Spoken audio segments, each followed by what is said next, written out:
The member for Bass.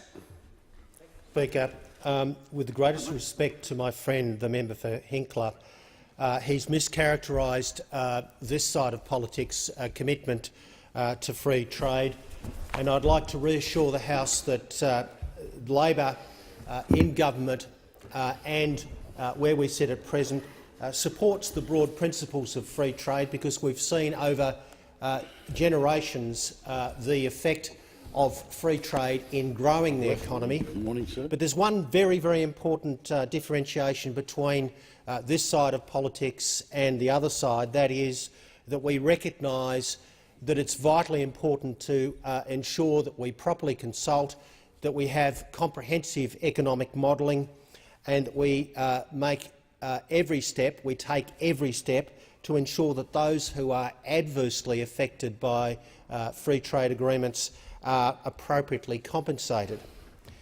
And there you have, Deputy Speaker, the difference between our side of politics and the government.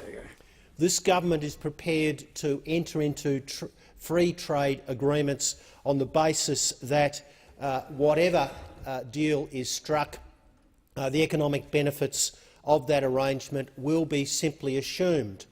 I had the pleasure to serve on the Joint Standing Committee on Treaties when it examined this particular treaty action, and I was the author of the additional comments in part which were published as part of the report of that committee.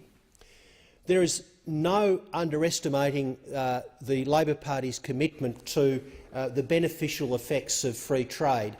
We have every confidence in the fact that free trade will create additional employment, but we need to enter into free trade agreements with clear eyes, and we need to enter into these free trade agreements on the basis that the effects of the agreement are properly modelled and that there is suitable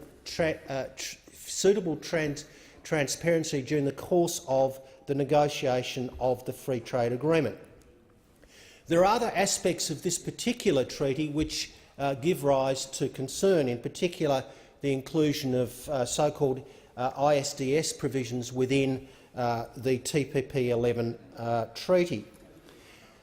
The inclusion of ISDS within this particular treaty goes against the general flow of opinion internationally with respect to the inclusion of ISDS within treaties. Indeed, the United States has recently indicated that it will not accept ISDS within treaties that it seeks to negotiate.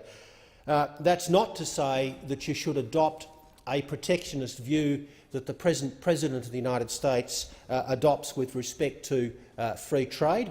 What we want on this side of politics is fair trade, and in particular we want to ensure that the effective negotiation and implementation of a treaty which affects trade should not produce costs within the economy, including the loss of jobs. There are significant concerns about the abolition of labour market testing within this treaty, insofar as it affects the migration or temporary migration of workers across boundaries. It's vitally important, in my view, and it's the view of my colleagues on the Labor side of politics, that we need to ensure that two things occur with respect to our labour market. Firstly, there needs to be adequate labour market testing to ensure that we're not removing Australian workers from the equation when we look at jobs that are created by free trade agreements. And secondly, we need to have particular attention towards skills testing. There are particular areas, for example in the area of construction, such as electrical contracting, which require the maintenance of standards at the highest level. The Australian consumer must expect that the people that are performing complex tasks, particularly with respect to electrical contracting and similar trades, that we should not be introducing people to the Australian market who do not have adequate skills. Now, I can speak from experience, particularly with respect to the maritime industry, that there are people within the Australian market that have their jobs exported by the importation of unskilled or lowly skilled people to the Australian market. This is something that should be taken into account when we adopt treaties.